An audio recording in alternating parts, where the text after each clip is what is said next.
없는 막막한 사막 속에서 무지개를 발견하라. 라는 말씀의 제목으로 함께 하나님의 말씀을 나누도록 하겠습니다. 죽겠어요 라는 이야기를 한 지체가 있습니다. 군 전역 이후에 대학교 2학년으로 복학한 김하늘 형제가 학기 초에 제게 얘기했습니다. 학교 생활 어떠냐라는 질문에 죽을 것 같아요. 군에 가기 전에 배웠던 내용들이 하나도 생각이 안 난답니다. 미분과 적분마저 기억이 나지 않아서 막막함을 호소하더라고요. 정말 진지하게 저에게, 그러니까 김하늘 형제는 제가 정말 어릴 때부터 봤던 지체여서 저를 약간, 그러니까 저한테 스킨십 하는 것도 굉장히, 남자인데 형제인데 굉장히 익숙하게 해요. 막 제 손을 이렇게 막 잡고 막 이러거든요. 하면서 저 정말 혜지 사모님한테 수학 과외 받아야 될 것 같아요. 이럴 정도로 어려움을 호소했습니다. 1학기 성적은 묻지 않았습니다. 알아서 잘 받았겠죠. 아마 군대를 다녀오신 분들은 격하게 공감하실 것 같은데, 전역하는 날 후임들의 부러움 속에서 이제 인사 받으면서 위병소를 딱 떠납니다. 그때를 생각하면 막 속이 후련할 것 같고, 이제 나가면은 내가 모든 걸 다 할 수 있어. 이제 자유의 몸이다. 이제는 내가 뭔가를 펼쳐볼 거야. 막 이러면서 나가는데, 딱 나가는 순간 갑자기 막막해짐을, 군대 갔다 오신 분들은 아마 경험하셨을 겁니다. 어디서부터 시작해야 될지 모르겠고, 뭘 시작해야 될지 모르겠고, 내 인생에 자유함을 누리면서 날아다닐 것 같았는데, 그 날아다닐 것 같은 자유함이 보이는 게 아니라 굉장히 황폐한 나의 앞으로의 삶의 미래들이 막 느껴지면서 굉장히 절망스러운 감정들을 느끼고는 하죠. 뭐 어디 군 전역을 한 청년들만 그러겠습니까? 우리가 살면서 막막한 것들, 막막한 어떤 삶의 순간들은 우리의 삶에 종종 찾아오곤 합니다.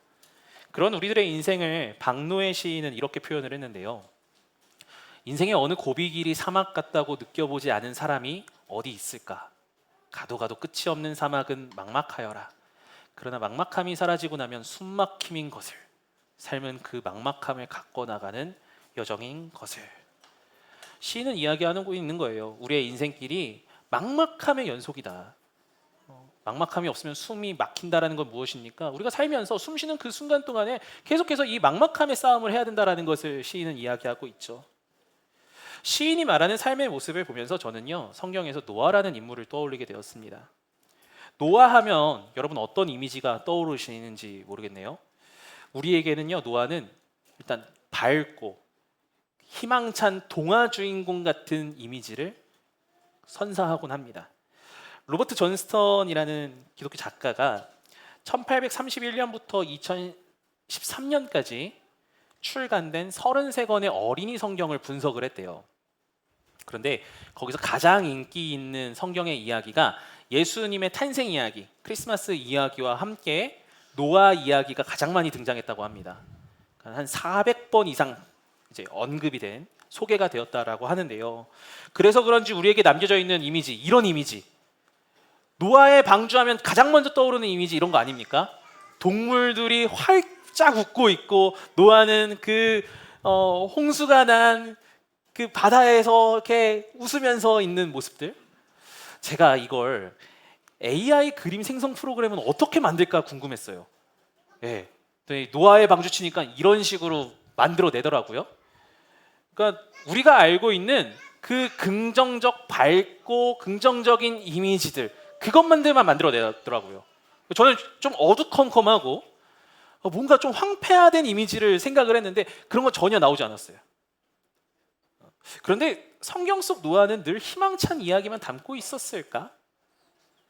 그의 인생이 정말 우리가 생각하는 것처럼 동화와 같은 인생을 살았을까라는 한번 질문을 던져보게 되었습니다. 조금만 노아의 인생을 들여다보면요, 그의 인생은 결코 쉽지 않은 인생이었다라는 것을 우리가 확인해 볼 수 있어요. 앞서 박노해 시인이 말한 것처럼 노아의 인생은요, 가도 가도 끝이 없는 막막한 사막을 걸어가는 이의 모습이었다라는 거죠. 먼저 노아가 어떤 삶을 살았는가 우리는 성경을 통해서 한번 확인해 볼 수 있습니다. 노아는 죄악이 세상에 가득했던 시대 가운데 살았습니다. 그 가운데에서 유일한 의인이었어요. 하나님과 동행하는 사람, 우리 이걸 보면서 노아는 의인이야, 하나님과 동행하는 사람이야, 정말 좋았겠다라고 생각하지만 좋았겠죠. 그러나 그가 마주한 현실은 정말 막막하고 힘든 현실이었을 겁니다. 그는 일평생 혼자만의 길을 걸어갔던 사람이에요. 홀로 신앙생활을 하면서 살아간다는 것, 신앙을 가지고 살아간다는 것만큼 힘든 것은 없습니다. 사실 저는 모태신앙이고 어릴 적부터 교회라는 익숙한 신앙인들의 공간에서 살아와서 이것을 피부로 직접적으로 이렇게 느끼는 경험들을 많이 하진 않았지만 2년간의 군생활 가운데서도 저는 이게 정말 고된 일이구나라는 것을 알게 되었어요. 벽과 이야기하는 것 같아요. 믿지 않는 사람들과 상대할 때. 여러분 그것도 경험하고 계시지 않습니까? 한 집사님께서 직장인 신앙인으로 살아가는 어려움을 이야기하신 적이 있어요. 지금이야 연차가 쌓이고 직급이 올라가면서 나아졌다고는 하지만 처음엔 정말 힘들었다고 합니다. 회식 자리에서 신앙인으로서 살아가는 그 모습들을 지켜내고 그러면서 조롱도 받기도 하고 너 그렇게 하면은 회사 생활 못해 이런 협박도 받기도 하고 참 힘들었다라고 해요. 더 힘든 건 나도 교회 다니는데 라고 하는 오히려 신앙 없는 분들과 이분들과 대화하는 게 더 힘들다라는 얘기를 하시더라고요. 우리가 마주한 현실이죠. 어제 식사 중에 만난 집사님은요, 가족 중에 홀로 신앙생활을 했다고 하세요. 그 어려움들이 있었다라고 이야기하시더라고요. 지금 여기에도 홀로 신앙생활하고 계시는 분들 계시지 않습니까? 하나님과의 깊은 관계를 맺어가고 하나님 사랑하는 마음, 그 마음으로 가득 차지만 그러한 나의 모습을 이제 현실의 앞에서 딱 마주했을 때는 왠지 모르는 막막함들, 어려움들을 우리가 경험하고는 하죠. 여러분 노아도 그랬을 겁니다. 하나님 말씀에 가치를 두고 살아가면서 홀로 그 길을 걸어가는 것 결코 쉽지 않았을 거예요. 노아는 오래 버텼으니까 여러분도 버티십시오. 이렇게 쉽게 이야기하고 싶진 않습니다. 홀로 여러분의 삶의 자리에서 하나님의 말씀 따라 살아가는 여러분들을 응원합니다. 그리고 그러한 삶 가운데 하나님께서는 여러분을 위로하실 것입니다. 노아에게 위로하시고 노아를 세워가신 그 은혜가 저와 여러분에게 동일하게 임하기를 예수님의 이름으로 축복합니다. 계속해서 우리 노아의 삶을 보도록 하겠습니다. 노아는요 하나님의 말씀에 따라서 긴 세월 방주를 만듭니다. 학자들마다 좀 차이는 있지만 100년 이상 그가 방주를 만들었다고 하죠. 이후 노아의 나이 600세가 되던 해에 방주의 문이 닫히고 비가 쏟아져 내리기 시작합니다. 이것만 보더라도 여러분 600년 동안 혼자 신앙생활하면서 하나님 말씀 따라 사는 게 얼마나 힘들었겠어요. 우리 고작 10년 그렇게 살아가는 것도 힘든데 거기다가 문이 닫히고 비가 쏟아지죠. 여러분 방주 닫히면서 노아가 어떤 마음이었을지 한번 생각해 보신 적 있으세요? 방주가 딱 닫히고 나서 방주 안에 있는 노아의 마음. 영화 신들러 리스트를 보면 노아의 마음을 조금이라도 헤아릴 볼 수 있는 것 같아요. 1100명이라는 유대인들을 2차 세계대전 동안 홀로코스트라는 그 끔찍한 그 현장 속에서 1100명의 유대인을 구출해냈습니다. 쉰들러는 그렇게 일을 했죠. 그가 유대인들의 금리를 뽑아 만든 반지를 유대인들에게 전달받으면서 이제 내가 이제 한 그 결실들을 맺었구나 이렇게 고백하는 것이 아니라 이렇게 통곡을 하더라고요. 한 생명을 더 살릴 수 있었다고. 더 살릴 수 있었을 거야. 좀 더 구해낼 수 있었어. 한 사람을 더 구했을 거야. 한 사람을 말이야. 최소한 한 명은 더 구할 수 있었어. 근데 내가 안 했어. 내가 더 할 수도 있었다고. 그런데 내가 안 했다고. 노아도 이런 마음이었을 거예요. 마냥 마음이 편하진 않았을 거예요. 쉰들러의 절규가 의인 노아에게도 동일했을 겁니다. 노아는 거기다 큰 상실을 경험했어요. 우리가 겪는 상실 그 이상입니다. 삶의 터전이 완전히 없어졌고 그와 함께했던 이웃들이 사라졌습니다. 이러한 노아의 모습을 작가 캐럴 록스는 이렇게 표현하고 있습니다. 홍수로 노아는 삶의 방식, 문화적 유산, 사회의 멤버로서 자기 이해를 모두 상실하였다. 노아는 그가 친구라고 생각한 친구들과 사람들을 잃었다. 그러나 무엇보다도 큰 것은 그가 더 이상 존재하지 않는 세상을 뒤로하고 떠난 것이다. 노아는 이 세상에 좋은 것이 상실이나 두려움 없이 그저 자기가 온전히 누릴 수 있는 것이라는 생각은 더 이상 할 수 없게 되었다. 노아는 사회를 재창조하고 재건설하라는 명령을 하나님께로부터 받았다. 비록 그를 도울 수 있는 것이라고는 치명적인 결함을 가지고 있었던 세계에 대한 기억과 더 나은 세계로의 꿈이라는 모호한 상상뿐이었다. 그가 경험했던 세계가 상실되어졌어요. 없어졌어요. 우리가 겪고 있는 삶의 자리에서 겪는 상실, 그 이상의 상실을 그는 경험했던 거예요. 홀로 남은 막막함. 이제 앞으로 내가 삶을 어떻게 개척해 나가야 되지? 하나님이 분명히 명령하셨지만 그 명령이 너무 모호한 거죠. 현실의 삶을 살아가고 있는 나에게는 이걸 어디서부터 시작해야 될지 모르는 그 모호함과 막막함, 이 가운데 아마 고통받아 했을 것입니다. 그것을 감당할 수 있는 힘이 있나, 재력이 있나, 지혜가 있나, 자신의 모습에 실망하기도 했겠죠. 여러분 어떠십니까? 이 노아의 이야기, 우리의 이야기 아닌가요? 우리들의 이야기를 노아는 겪고 있었던 거예요. 마냥 동화 같은 인생이 아니었던 거죠. 저는 2011년 12월에 김천에 내려왔습니다. 김천에서 사역을 시작을 했습니다. 그리고 2015년 27살이라는 정말 늦은 나이에 군에 입대하게 되었어요. 군에 입대하면서 저는요, 늦은 나이에 군에 입대하면서 어떤 상실감과 막막함을 그 2년간의 시간 동안 굉장히 많이 경험을 했습니다. SNS를 들어가 보면 군대에서 그 당시에 이제 공부하고 사역하고 있는 동기들의 모습들을 되게 보게 되는 거예요. 제 동기들 전도사 사역을 하고 있고 공부하고 있는 그 모습들, 그리고 어떤 희망찬 모습들을 이렇게 적어내는 그 글들을 보면서 나는 여기서 뭐 하고 있지? 나는 신대원도 못 들어갔어. 그때 신대원 못 들어가고 있었거든요. 막 청첩장을 올려요. 근데 저는 그때 결혼도 안 했어요.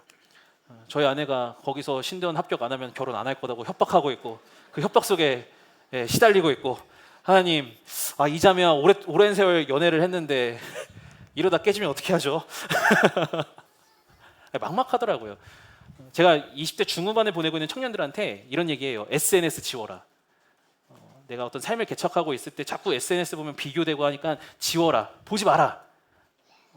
나의 소중함을 봐라 라는 얘기를 하는데, 제가 절절히 그것을 경험했거든요. 아마 김천이라는 새로운 도시에 정착하신 이게 수많은 분들 계시죠? 여러분들도 그때를 떠올리시면 저와 비슷한 마음 아닐까 싶어요. 막막하고 뭔가 상실된 것 같고, 나와 다르게 잘 살고 있는 사람들의 모습을 보면서 비교하게 되고, 그런 제게 큰 힘이 되었던 순간이 있었는데, 그 순간은 언제였냐면 매주 토요일 담임 목사님과 통화하는 시간이었어요. 지금 생각해 보면 정말 감사해요. 왜냐하면 토요일 날 거의 1시간 동안 저와 통화를 해주셨어요. 당시 연애하던 제 아내보다 더 오래 통화했습니다. 왜 전화했냐고 귀찮아하는 그 아내와 달리 환대해 주셨어요.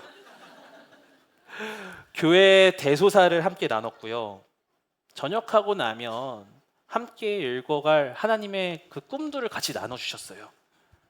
지금 우리 교회가 이런 일들을 하고 있고 이런 일들이 있었고, 전사님 오면은 너무 행복할 것 같다. 같이 한번 해보자. 이 시간이 제게 큰 힘이 되었던 건요, 나라는 존재를 기억해주는 존재가 있었다라는 거예요. 방치되지 않았다라는 거죠. 사랑하는 여러분, 여러분의 주위 사람들을 여러분 기억해 주시기 바랍니다. 저도 의도적으로 기억하려고 해요. 이제 교회 카카오톡을 열어서 이렇게 보면서 한번 연락 한번 드려야겠구나, 짧은 통화라도 드리려고 합니다. 근데 그것을 통해서 힘을 얻고 위로받으시는 분들이 계시더라고요. 그리고 누군가를 여러분 기억하시면서 한 가지 더 기억하셨으면 좋겠어요. 하나님도 이처럼 나를 기억하신다라는 것을요. 고된 삶을 살아가고 있고 막막한 삶의 현실을 살아가고 있는 그런 우리를 하나님은 기억하고 계십니다. 왜냐? 노아도 기억하고 계셨거든요. 8장 1절 우리 한번 읽어보도록 하겠습니다. 창세기 8장 1절 읽습니다. 시작. 하나님이 노아와 그와 함께 방주에 있는 모든 들짐승과 가축을 기억하사 하나님이 바람을 땅 위에 불게 하심에 물이 줄어들었고. 하나님이 기억하셨습니다. 누구를요? 노아를요. 막막해하고 상실감에 사로잡혀 있는 노아. 그런데 하나님은 그 노아를 기억하고 계셨습니다. 그리고 그를 위하여 하나님의 일하심을 서서히 드러내고 계셨죠. 사랑하는 여러분, 막막한 삶의 자리에서 고통 속에 신음하고 계시지 않습니까? 하나님이 여러분을 기억하십니다. 지금 이 순간에도 기억하고 계십니다. 그러니 여러분의 삶을 쉽게 끝났어, 소망 없어 라고 판단하지 않으셨으면 좋겠어요. 하나님이 포기하지 않으셨음을 기억하며 나아가는 저와 여러분 되기를 소망합니다. 그러나 여러분, 여전히 하나님은 기억하고 계시지만 여전히 노아의 삶은 막막해요. 방주의 문이 열렸을 때도 저 상상해봤어요. 방주의 문이 딱 열립니다. 노아가 나가면서 어땠을까요? 저는요, 황폐한 땅이 보여서 더 막막했을 것 같아요. 여러분, 홍수 피해 난 곳 가보신 적 있으세요? 물에 잠겼다가 다 뭐 집들 막 무너져 있고 막 모든 기구들 막 널브러져 있고 그런 환경. 아마 노아도 그런 환경들을 보지 않았을까요? 어디서부터 시작해야 되지? 어떻게 집을 만들어야 되지? 하나님 분명히 이 땅에 충만하라고 명령하셨는데 어디서부터 해야 되는 거야? 황폐한 땅이 보였을 겁니다. 초토화되어져 있는 삶의 현실이었죠. 그런데 노아가 그 삶의 현실 앞에서 가장 먼저 한 것이 있습니다. 창세기 8장 20절입니다. 읽습니다. 시작. 노아가 여호와께 제단을 쌓고 번제로 제단에 드렸더니 노아는 하나님 앞에 제단을 쌓고 번제를 드립니다. 번제, 희생 제물을 완전히 태우는 것이에요. 노아는 막막한 삶의 현실 앞에서 가장 먼저 하나님께 번제 드리며 예배한 겁니다. 결단한 겁니다. 하나님, 제 인생 하나님께 다 드립니다. 우리가 막막한 현실 앞에 처했을 때 하나님 앞에 드리는 것, 먼저 하는 것 결코 쉽지 않아요. 자녀를 양육하면서 여러분 겪게 되는 일들 있지 않으십니까? 어제 잠시 대코팀 모임을 하는데 화두가 뭐였냐면 자녀들의 신앙이었어요. 대화를 나누면서 제가 느낀 거는 뭐였냐면 답이 없다라는 거예요. 자녀 양육을 하면서 어떤 매뉴얼이 있으면 좋겠잖아요. 영아기 때는 애들을 이렇게 하면 애들이 이렇게 신앙의 성장이 있을 거고, 유아기 때, 어린이, 그다음에 청소년기, 청년기, 요즘에는 결혼하고 나서도 우리 자녀들의 어떤 그런 것들이 걱정이 되잖아요. 매뉴얼이 있었으면 좋겠어요. 근데 답이 없어요. 답이 없어요. 여러분, 그럴 때 그 답이 없는 순간에 우리 어떻게 반응합니까? 그 막막한 현실 앞에서 우리 제일 먼저 반응하는 게 뭐죠? 요즘엔 유튜브를 참 많이 봐요. 우리 자녀 이런데 어떻게 해야 되나요? 온갖 정보들을 찾죠. 근데 노아의 이 모습을 보면서 저 역시도 반성하게 되었어요. 아, 제단을 쌓는 게 중요한데 우리의 삶의 어려운 가운데에서 내가 제단 쌓고 있는 것을 놓치고 있었구나. 살아가는 여러분, 제단을 쌓으셔야 됩니다. 막막한 삶의 자리 앞에서 여러분, 우리가 해야 될 것은 무엇이냐면 제단 쌓고 하나님께 드리는 겁니다. 나의 인생을, 나의 삶을. 주님, 내가 할 수 있는 게 아무것도 없네요. 내 한계밖에 보이지 않네요. 그래서 주님 앞에 내 모든 것을 다 태워드리면서 나아갑니다. 주님, 도와주시옵소서. 일하여 주시옵소서. 이번 꿈땅 매입 과정을 통해서 제가 배우는 게 있습니다. 저 역시도 옆에서 보고 배우는 것들이 있어요. 뭐냐면요, 여러분, 우리가 이 소식들을 계속 이제 이번 7월달, 8월달 계속 듣게 되잖아요. 답이 있나요? 추첨에 답이 있나요? 우리가 할 수 있는 게 없어요. 그래서 우리 공동체가 하는 게 뭐예요? 엎드리는 거예요. 엎드리면서 하나님의 일하심을 구하는 거죠. 하나님, 이 과정 속에서 하나님, 우리가 할 수 있는 게 아무것도 없으니 엎드립니다. 하나님, 도와주시옵소서. 막막함을 해결하여 주시옵소서. 하나님은 엎드리는 노아의 예배를 받으십니다. 창세기 8장 21절에 하나님께서 그 향기를 받으시고요, 그에게 이제 말씀하여 주십니다. 약속의 메시지를 전하여 주시는 겁니다. 막막하지 노아야, 아니야, 막막함 가운데에서 포기하지 않아도 돼. 내가 너와 함께 할 거야. 그리고 하나님과 노아 사이에 영원한 언약을 맺으시는데 9장 11절 함께 읽어보겠습니다. 읽습니다. 시작. 내가 너희와 언약을 세우리니 다시는 모든 생물을 홍수로 멸하지 아니할 것이라. 땅을 멸할 홍수가 다시 있지 아니하니라. 아멘. 노아의 그리고 눈앞에 무지개를 펼쳐주세요. 그동안에는 말씀으로만 하셨던 우리 하나님께서 노아의 눈앞에 무지개를 활짝 펴주십니다. 노아는 그동안 황폐한 땅만 보였을 거예요. 황폐한 것만 계속 보면 막막합니다. 다시 어떻게 해야 될지 보이지가 않고요. 힘이 나지 않아요. 그런데 하나님께서 노아의 시선을 황폐한 땅에서 무지개로 전환시켜 주시는 거예요. 노아야, 무지개 떠 있잖아. 무지개를 보면서 기억하렴. 내가 너와 함께 한다라는 것을. 그런데 이 노아에게 보여주신 무지개가요, 한 가지 특이한 조건이 하나 있네요. 13절과 14절, 16절 우리 계속해서 읽어봅니다. 시작. 내가 내 무지개를 구름 속에 두었나니 이것이 나와 세상 사이의 언약의 증거니라. 내가 구름으로 땅을 덮을 때에 무지개가 구름 속에 나타나면 무지개가 구름 사이에 있으리니. 자, 무지개가 뜨는데 어디에 있다고 하죠? 구름에 있습니다. 구름 속에 있어요. 노아에게 구름이 어떤 의미인지 한번 생각해 보면요, 노아에게 구름은 두려움입니다. 대홍수를 경험했어요. 그에게도 구름을 볼 때 두려움이 있었을 거예요. 또 비가 오려고 하네. 이 비가 그치지 않으면 어떻게 하지? 하나님 뭐라고 하십니까? 구름 속에 무지개가 있다고 하세요. 막막한 현실을 마주하는 것, 우리 하나님은요, 그 막막한 현실을 있다라는 것을 인정하시는 거예요. 우리는 그런 삶을 살아가는 존재입니다. 근데 여기서 우리가 해야 되는 것은 무엇이냐면, 하나님 이 막막한 현실을 벗어나게 해주세요가 아니라, 하나님 이 현실 속에서 하나님의 무지개를 보게 하여 주시옵소서. 여전히 하나님께서 나를 보호하고 계시고 나를 방치하고 계시지 않고 나를 사랑하신다는 그 하나님의 사랑의 약속의 무지개를 보게 하여 주시옵소서. 노아에게, 그리고 이 시대를 살아가는 우리에게 하나님 도전하고 계시는 거예요. 이제 노아는 숨겨있던 무지개를 발견하면서 하나님의 약속을 계속해서 떠올렸을 겁니다.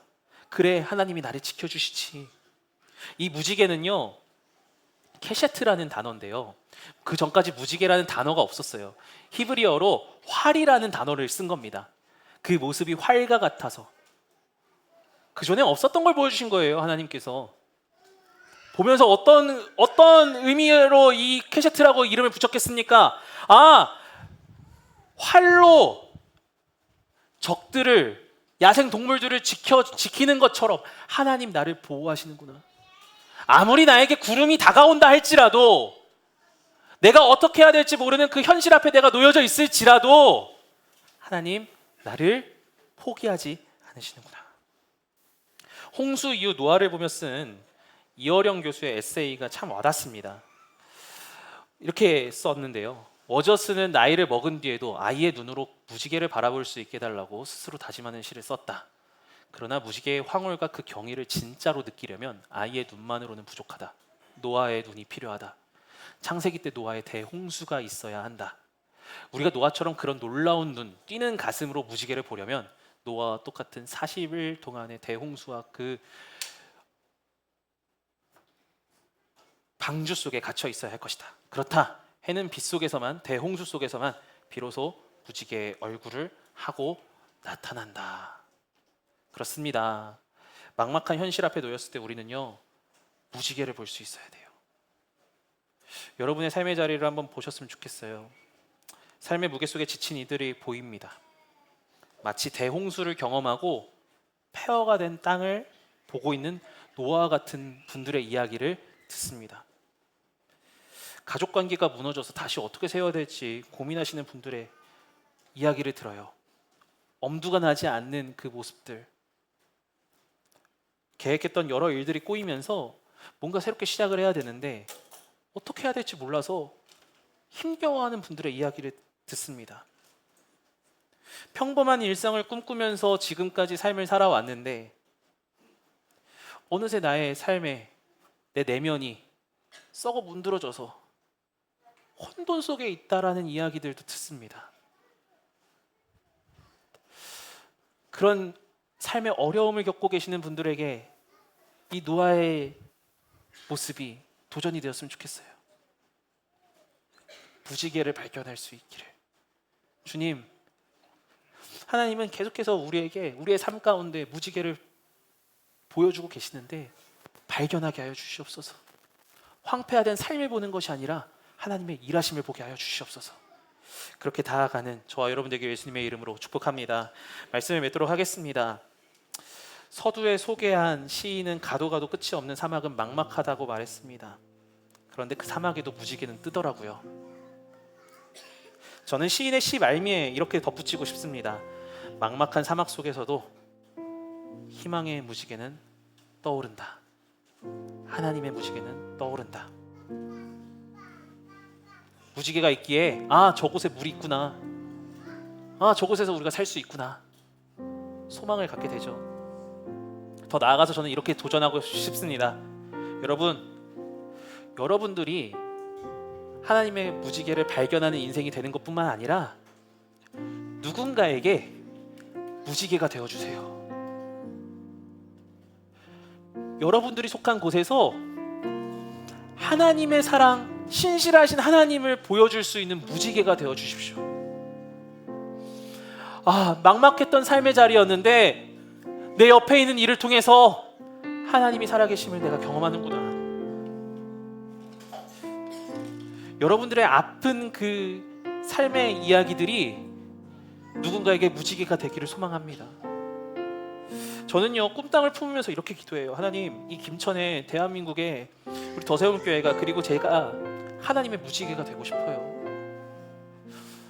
그 전까지는 하나님 무지개 보게 해주세요, 무지개 발견하고 싶어요 라는 기도밖에 안 나왔는데요, 소망이 생겨요. 하나님, 무지개를 경험한 내가 누군가에게 무지개가 되고 싶어요. 나의 인생이 늘 하나님의 일하심들이 증거되는 인생이 되고 싶어요. 언제까지 내가 황폐하던 삶의 자리에서 머물러 있겠습니까? 주님, 일어나겠습니다. 일어나는 것 자체만으로도 하나님, 나는 하나님의 무지개입니다. 그 고백들을 하게 되고 소망을 품으면서 기도하게 되더라고요. 사랑하는 여러분, 하나님의 무지개를 발견하고 또 더 나아가 무지개가 되겠습니다. 결단하며 나아가는 저 여러분의 인생 되기를, 삶이 되기를 예수님의 이름으로 축복합니다. 기도하겠습니다.